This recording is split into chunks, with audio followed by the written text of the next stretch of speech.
Hi, everyone. Welcome to the virtual conversation by VA Africa. My name is Stella, and I'll be your host for today. I'm the founder of VA Africa and also the CEO of Stella Project. So today we have a special guest all the way from UK.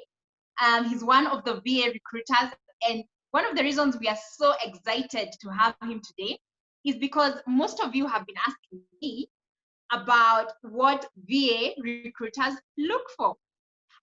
We've been seeing a lot of VA jobs posted, and most of the time we wonder, what do VA employers actually look for when they're sourcing for a virtual assistant? So grab your pen and your paper, because it's going to be very informative and interactive, and I believe you're going to enjoy and learn a lot.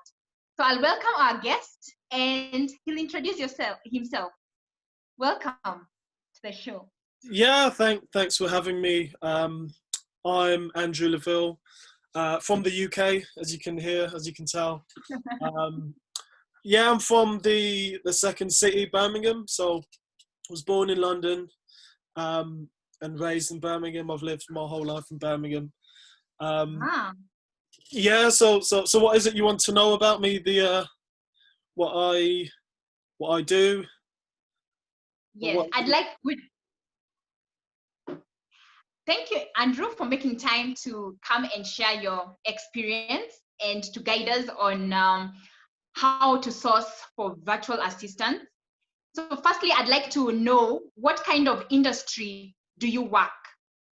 And what kind of industry, in terms of, what kind of positions do you look for in terms of virtual assistants? Because you've been quite an active VA employer for some time.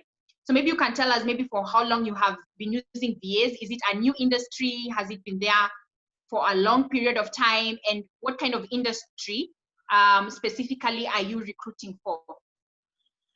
Yeah, so I've been involved in the property industry for the past 7-8 years. I started off by sourcing properties. So that's, in simple terms, it's I'd find the property and negotiate and get it at a discount.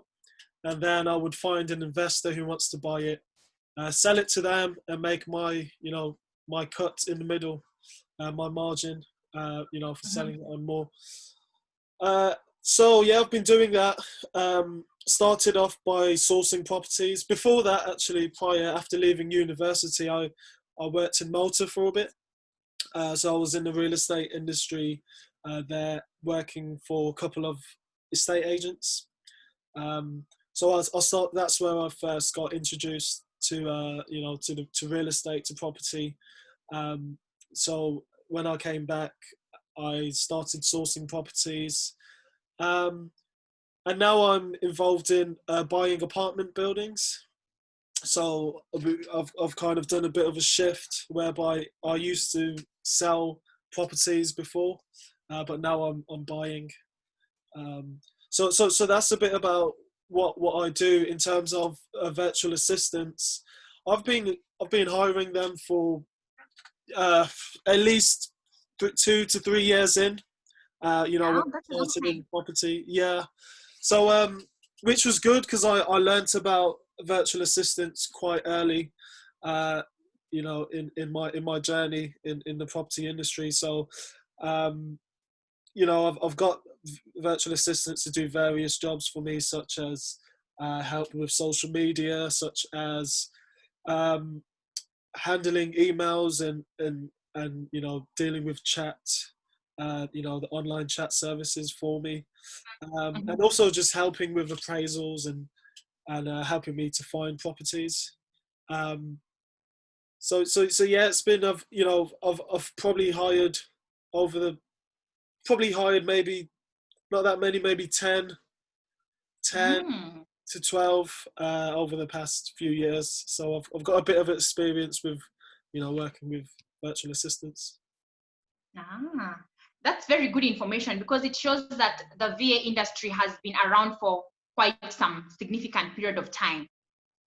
Yeah. So the way I learnt about it, just like a lot of other people, was from a book uh, called called the 4 Hour Work Week, Oh. and it's by an American guy.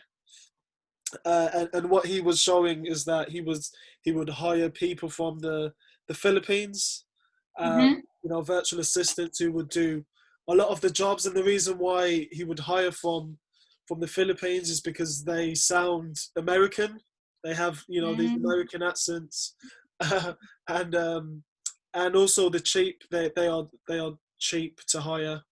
Um, Mm-hmm. he'll be paying 3, 4 times, 5 times more for a person to do the same sort of work in the in the US. Um, so that's where I got introduced to it, and then I started hiring from the Philippines. I've hired from also Latin America, and I've hired a couple from from the motherland of in Kenya. Yeah, I think only in Kenya at the moment, but so yeah, so that's where I heard about it.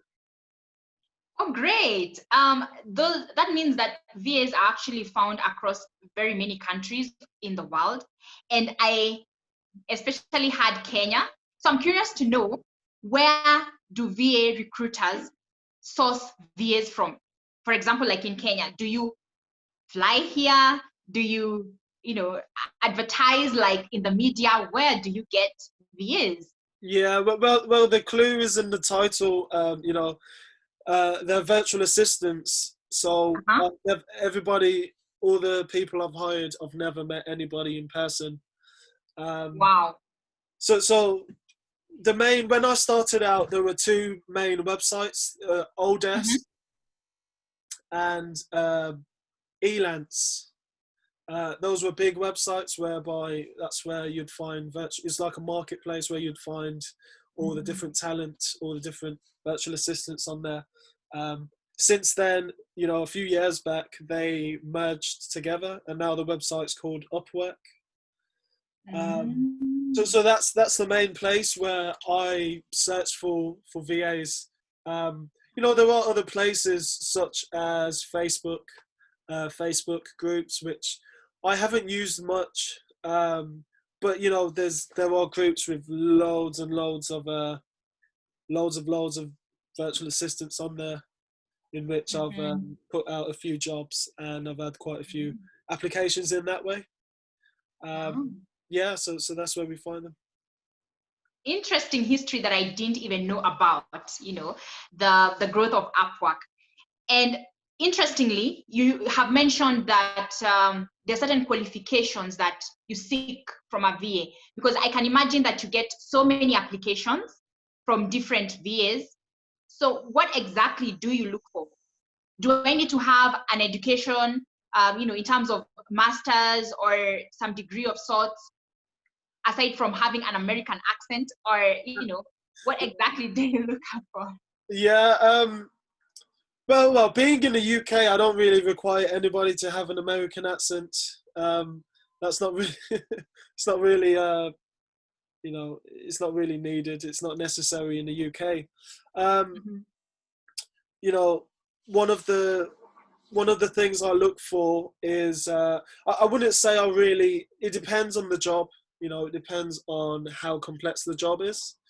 Or I don't really care about whether you have qualifications or not. All I'm bothered about is whether you can do the job, whether you're competent enough to do the job. Many of the jobs that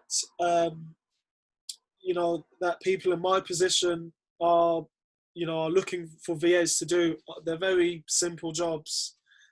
So you don't really need degrees or qualifications for them. However, if they are more complex jobs, where like if I need somebody to be my accountant, for example, to be a bookkeeper, those sort of jobs are you'd need some sort of qualifications. Correct. And but for all the jobs that I've hired in the past, I've never really asked for degrees. Mm. So what do you ask for? when you're placing a job advert, what does it contain? Are you looking at the age? Are you looking at male or female? Do looks matter? What exactly? So you know, it depends on the job. As I said, I'm looking for people who are they're just on the ball. So you know, people who, you know, if I've advertised a job and I've asked for someone who's going to pay good attention to detail, within, you know, the first messages that I'm sent by that person, I'd expect that you've demonstrated that. So you know, I've posted a few jobs on Facebook, for example, and I've had hundreds and hundreds of people message me saying they're interested in the job.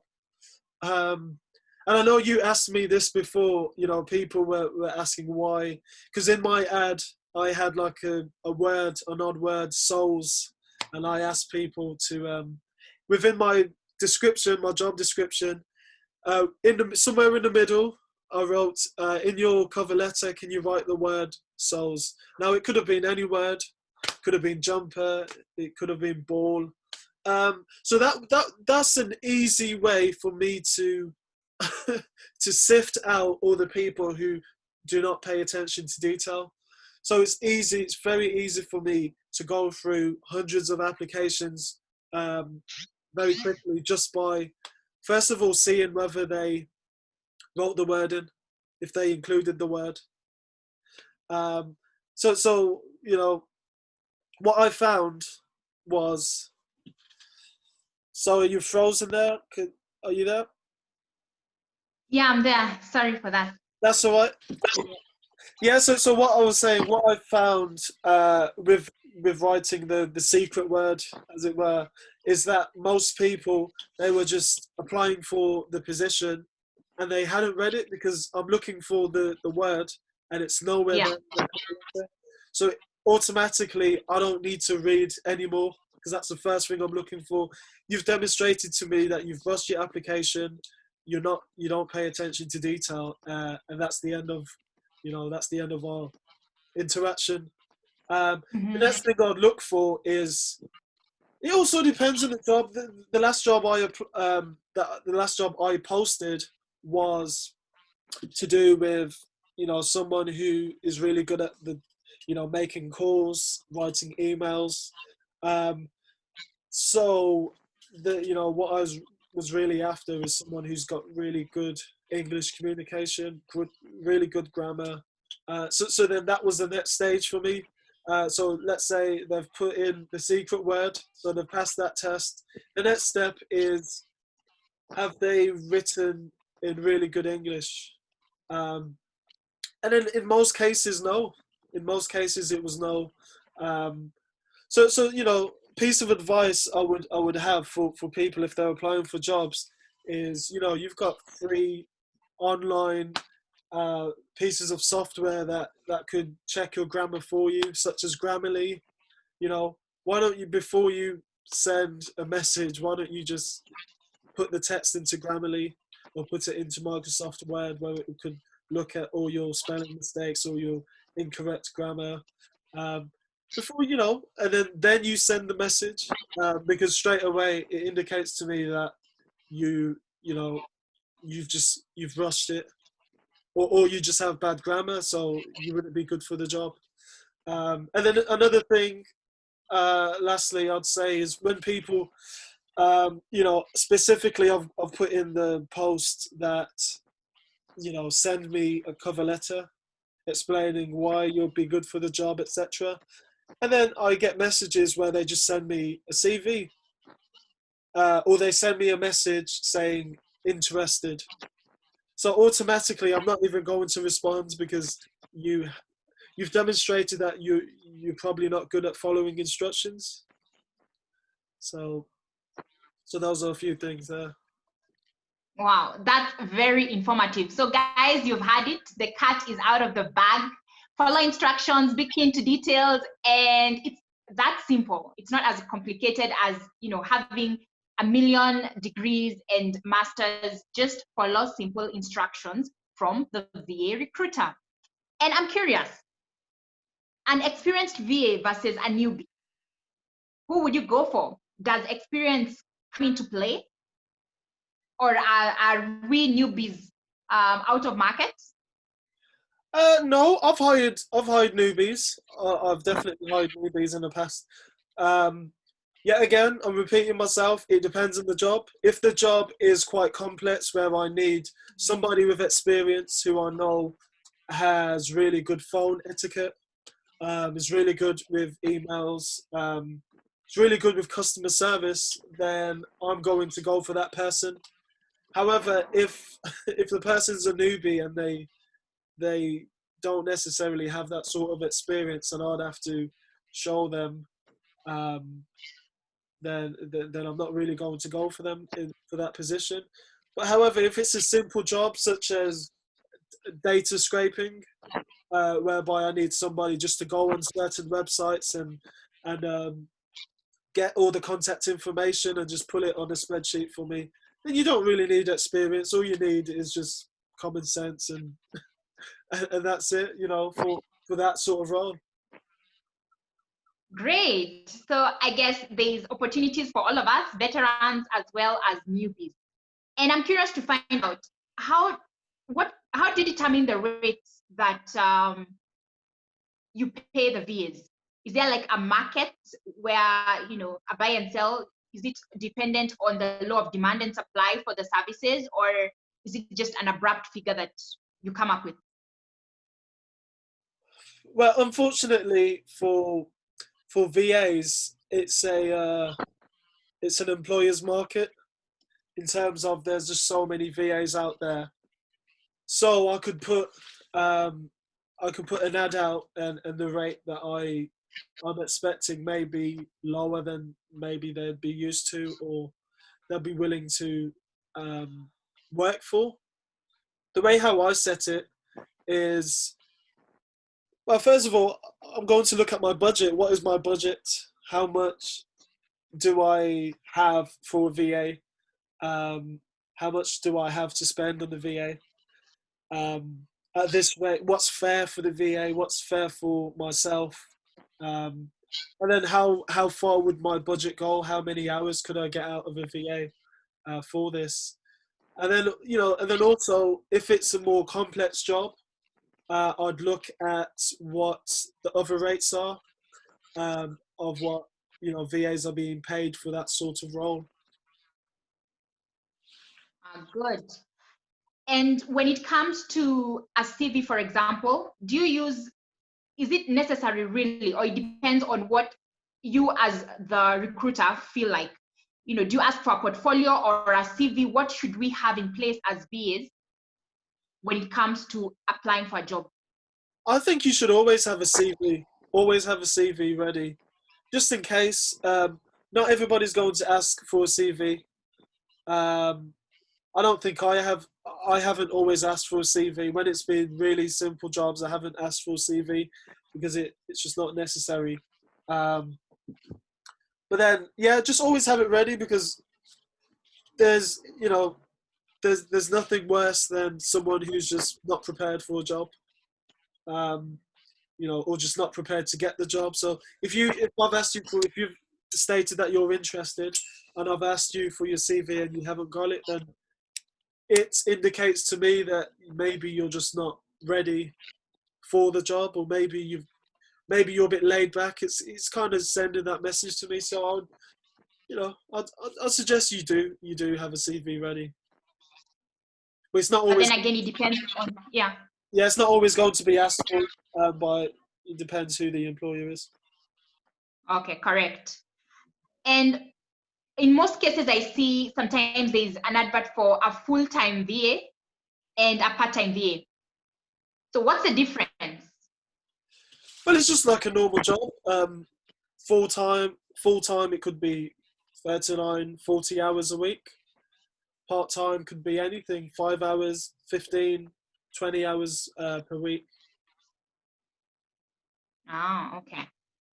Interesting. And now that you said you've never met any of your virtual assistants in person, Do you normally have a plan B just in case maybe they resign on you or they fall sick?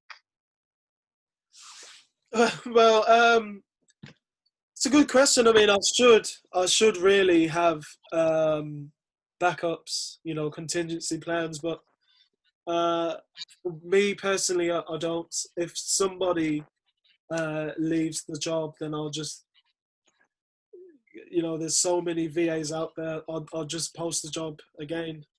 I don't have any backups. But then, when putting out a job, there are loads of people who apply. So I may have 2 or 3 people anyway that I've spoken to in the past that may be good for the role. I didn't give it to them before, but maybe the person who got the job and those 3 people that I didn't hire, maybe there's not much between them, so I could just contact them. Interesting. And speaking of which, how long is an interview cycle? Now, assuming you're looking for somebody else, is it a day? Is it a month? Or a recruitment cycle, in other words? It depends on the employer, because if somebody is desperate to get the job done, they could hire within a day. They could have the person working the next day or even the same day. So it depends on because people in my position, we don't own big companies and stuff like that. So we may be a small team or maybe just a one-man show, where we just need some help. So very flexible. I could post a job today and hire somebody, tomorrow. But for myself personally, I like to give it. I like to give it a couple of weeks because just because there'll be more applicants coming, and there's more of a pool for me to look at, to hire those people. So, and then the cycle of it, there could be different stages to the interview. There could be, for instance, I can talk about the last job. The first stage was, did you do everything I asked for in the post? When you've sent me a message. If you've gone past that stage, then the next stage would be, because I needed somebody who can make phone calls for me. You'll be calling people in the UK. So I needed, the next stage was to send me a voice note. And then after that, the next stage was just a video call, a video interview. And then I was able to narrow it down. Mm-hmm. Very exciting to understand how the virtual world actually works. But I'm curious to find out, how do you protect yourself from security breaches, especially where you send or share confidential information with the virtual assistant, like maybe passwords, or assuming they breach your contract? How do you handle that? Well, many of the jobs are not, worst case scenario, I wouldn't be left out of pocket. I wouldn't, there's probably no chance for any sort of fraud or anything like that, just because I'm not sharing my personal details. So and then I'd also have backups, as in, let's say there's loads of documents that I've got a VA to work through and stuff like that. I'd also back them up on a cloud, on a cloud or something like that, or my own personal computers.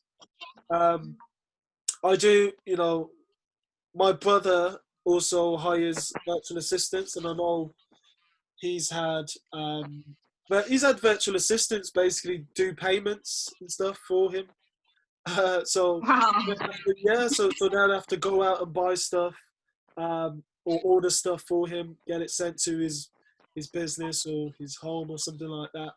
But then there's ways of doing that. There's ways of limiting it. Of that person can only spend up to a certain limit.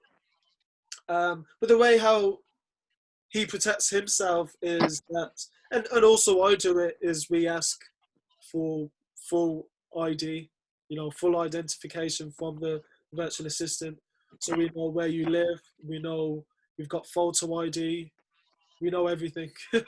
So that's the only way to kind of mitigate any wrongdoings occurring. Mhm. That's very informative and insightful as well. So, one of the last things I'd like to ask is, how can someone gain future experience as a VA? Assuming someone wanted to venture into the VA industry, what would you advise them? How can they get experience in the role? And then number two, what kind of services do you think are marketable right now so that they position themselves accordingly? Is it in the customer service type of work or emails, you know? Well, first of all, there's loads of so you've got the marketplaces such as Upwork, and online jobs. There are certain websites that the marketplace is just there, but then I've heard it may be difficult to get onto those sites at times because they have some sort of process of as to who they accept onto their sites as virtual assistants.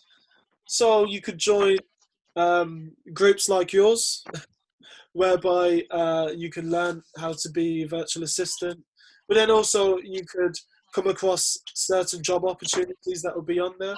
So join all those type of groups. There's loads of virtual assistant groups out there on Facebook where people or companies will post their jobs, and then all you need to do is just send them. Follow the ad. if the ad may not require you to send them a message, it may require you to send them an email. So just read the ad. So yeah, just look on there, and then also put yourself out there. Get the word out that you're a virtual assistant. You can start contacting people on LinkedIn, Facebook, all these different places. Change your, people. You need to make yourself heard. So maybe change your profiles and demonstrate that you're a really good, competent virtual assistant and you're available. You heard it, guys. You have no excuse anymore. Market your services and put yourself out there. So, Andrew, what is your parting shot? What advice would you give the VAs? Well, it's it can be tough to get a job out there. There's a lot of competition, but then the people who do not end up getting those jobs is because they don't try. They don't try hard enough. They may apply for 10 positions and then say, yeah, it doesn't work. 10 isn't enough. You need to be applying for hundreds. And that's the mindset you've got to have, because it's a numbers game. It's just like in business, it's a numbers game. The more it's the law of averages. The more you go for, if you go for 100 jobs, you'll get one. So that's the mindset you've got to have when wanting to be a VA.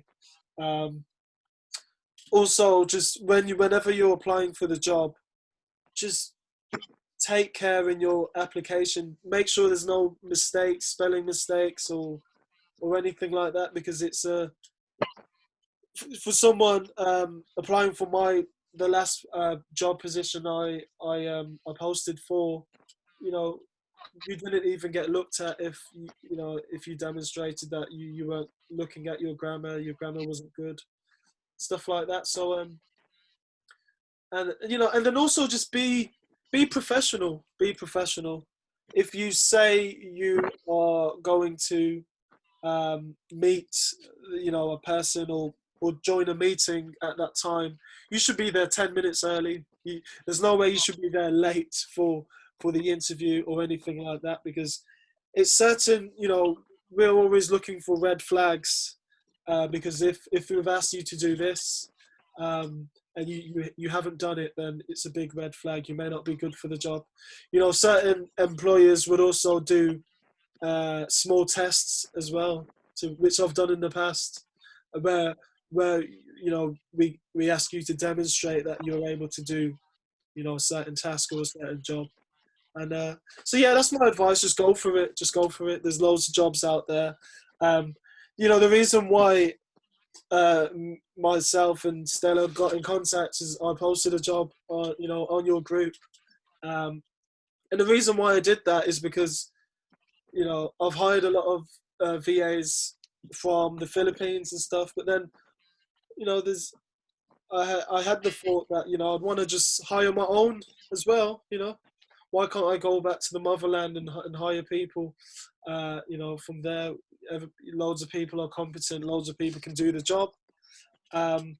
So why not? So I think there's a big opportunity for VAs in Africa to to apply for these jobs and become virtual assistants to people like myself in the UK and the West, because the talent's there. So put yourself out there. You heard it, guys. There's a lot of support for VAs in Africa, right from UK, and we really appreciate Andrew for taking time just to educate us on what the recruiters look out for. So feel free to comment in the group, ask us questions, and let's get this conversation going. But one last thing, Andrew, I'm curious, do you think being an intern or just doing pro bono work helps to adding experience, or just generally? Absolutely. If you don't have any experience, then why not? Why not be an intern? Why not work for free, whereby you can gain that experience? Because if somebody is looking for someone with experience, then the first thing they're going to want to do is look at your CV. So if on your CV you can show that, yeah, I worked, for this person, for this company for a month, for 2 months, and I've done this job, and I have experience at this role, then do it. It gets you on the ladder. It gets you that one step closer to the job. Because if an employer is looking at someone who has no experience, and then someone who has the experience as an intern, and 9 times out of 10 that intern's going to get the opportunity. Correct. And we appreciate the rare opportunity to have had to interview you, and for sharing your deep insights freely with us in the group. And we also thank you for constantly posting jobs. And for those who didn't get the jobs, you know why now. So I hope that next time you will work on it and improve on your application. And for the time that you have spent as the listeners, we really appreciate the time that you have taken to just listen to us and share and like this recording. It will be posted in VA Africa group and also in our usual podcast. So feel free to listen and tell a friend, and we're here to support you and empower you to become successful virtual assistants from being a newbie and beyond. Thank you, Andrew, for your time. We appreciate. You're Bye. welcome. See ya.